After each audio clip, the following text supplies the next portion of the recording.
ಮಾನ್ಯ ಮುಖ್ಯಮಂತ್ರಿಗಳು ಯಾವ ತರ ಕೆಲಸ ಮಾಡ್ತಾರೆ ಅಂತಂದ್ರೆ, ಬಡವರ ಮಕ್ಕಳನ್ನ ಬಾವಿಗೆ ತಳ್ಳಿ ಆಳ ನೋಡ್ತಾರಲ್ಲ, ಆ ಕಸಬನ್ನ ಮುಖ್ಯಮಂತ್ರಿಗಳು ಬಹಳ ಚೆನ್ನಾಗಿ ಮಾಡ್ತಾ ಇದ್ದಾರೆ.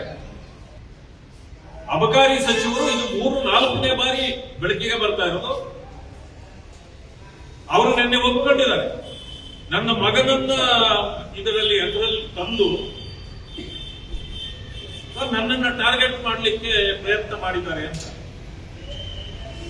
ಒಂದು ತಿಳ್ಕೊಳ್ಬೇಕು, ಬೆಂಕಿ ಇಲ್ಲದೆ ಹೊಗೆ ಆಡೋದಿಲ್ಲ. ಇದರಲ್ಲಿ ಸಚಿವರು ಸಿಕ್ಕಿಕೊಂಡಿರುವುದು ಸತ್ಯ. ಮಾನ್ಯ ಮುಖ್ಯಮಂತ್ರಿಗಳು ಕೂಡ ಇದರಲ್ಲಿ ಕೈ ಜೋಡಿಸಿದ್ದಾರೆ ಅನ್ನೋದು ಈಗಾಗಲೇ ಅನುಮಾನ.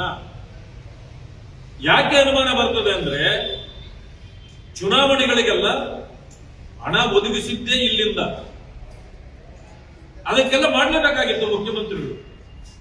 ಅದರಿಂದ ಮಾನ್ಯ ಮುಖ್ಯಮಂತ್ರಿಗಳು ಯಾವ ತರ ಕೆಲಸ ಮಾಡ್ತಾರೆ ಅಂತಂದ್ರೆ, ಬಡವರ ಮಕ್ಕಳನ್ನ ಬಾವಿಗೆ ತಳ್ಳಿ ಆಳ ನೋಡ್ತಾರಲ್ಲ, ಆ ಕಸಬನ್ನ ಮುಖ್ಯಮಂತ್ರಿಗಳು ಬಹಳ ಚೆನ್ನಾಗಿ ಮಾಡ್ತಾ ಇದ್ದಾರೆ. ಆ ಕಾರಣದಿಂದಲೇ ಮಾನ್ಯ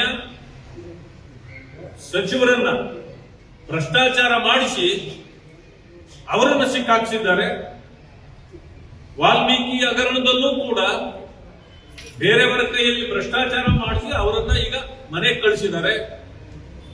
ಇವರು ಯಾವುದೇ ಕಾರಣಕ್ಕೆ